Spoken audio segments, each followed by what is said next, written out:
The least surprising news of the day, Quique Setien sacked. Ronald Koeman, heavily linked to that vacant job, said, is that what you're hearing as well? Yeah, so what happened, or what has happened over the last few days, and by the way, I never trust anything that comes out of Barcelona until we actually see it done. What happened was that Josep Maria Bartomeu, the president, and his sporting directorate in the shape of Ramon Planes and Eric Abidal, were keen on the idea of Mauricio Pochettino, who of course had distanced himself from previous comments about Barcelona, but there are members of the board saying, look, we can't do this. You know, the relationship with the fans is already so strained that we don't want to do anything that risks putting their backs up, anything that risks creating more tension. And of course, he famously had said, Mauricio Pochettino, even though he's tried to disown these comments since, he famously said he'd rather work on a farm than work for Barcelona, and that was seen as too risky. I must admit, I suspect that Pochettino would have been looking at this and thinking, actually, is this really the right club at the right time for me, given that I might only be there for a year because there'll be presidential elections in a year's time? Is this really where I want to go? So the next target has become Ronald Koeman, who of course turned them down in January because he wanted to take the Netherlands national team into the European Championships. He will now have to forfeit that if he takes this job, and with the risk that, as I just said, was the case with Pochettino as well, there will be presidential elections next summer. So how long does Koeman last? Even if he does a fantastic job, and who knows what kind of job he'll do, who knows what kind of tools he'll have at his disposal to do it, even if he does a fantastic job, he's almost certainly going to be out in a year's time anyway. And I just wonder if he'll be thinking, actually, this isn't great timing. But of course, we know that it's his ambition to be at Barcelona. We know that he might well be thinking, actually, this is the only chance. And so that is what Barcelona believe will happen until it's absolutely confirmed. I must admit, I kind of feel like backing off slightly, because we've seen before that what Barcelona believe will happen isn't always what actually does happen. I remember when Setien was appointed, a lot of us were scratching our heads thinking, well, why have they brought him in? And then a lot of people who follow La Liga closely were saying, no, this is great. This is the sort of guy they need. They can bring it back to the Barcelona way. You know, his DNA of playing is similar to that of during their peak period.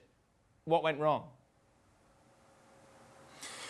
Well, look, what went wrong? I mean, first of all, bear in mind that Setien comes in basically because 3 or 4 other men have said no. So Xavi Hernandez has said no, who was first choice, Thierry Henry, Ronald Koeman they'd spoken to, Roberto Martinez they'd spoken to, Pochettino they'd spoken to. This is not necessarily to say that they'd offered all these guys a job, but they'd spoken to all of them. So he comes in as a 3rd, 4th, maybe even 5th choice, and I think obviously that damages his authority up to a point. He comes in because of that idea. You know, this is the guy that will bring Cruyffism back. This is the guy that will, and I think from the board's point of view, probably seen in a cynical sense rather than a romantic sense. In other words, you know, if we have this guy, this will calm people down. This will say to them, we're going in that direction that you want us to go in. These are people who maybe are naturally inclined against us, but this is a way of saying to them, you know, we're with you as well. Don't you know, your backs on us yet, because we're going in that direction.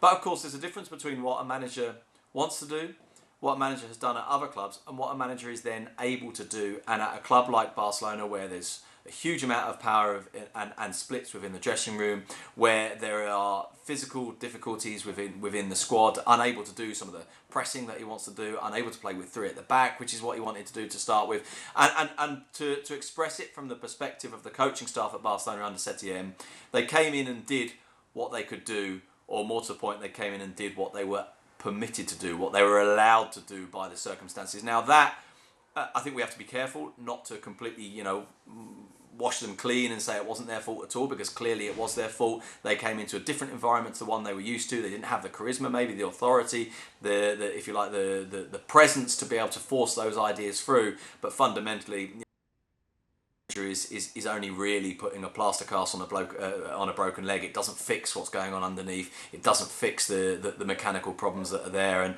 I think Setien is inevitably the first victim of this, but he's not the only man guilty of it. Well, thank you very much for watching ESPN on YouTube. For more sports highlights and analysis, be sure to download the ESPN app. And for live streaming, premium content, and let's not forget as well, ESPN FC 7 days a week. Subscribe to ESPN+.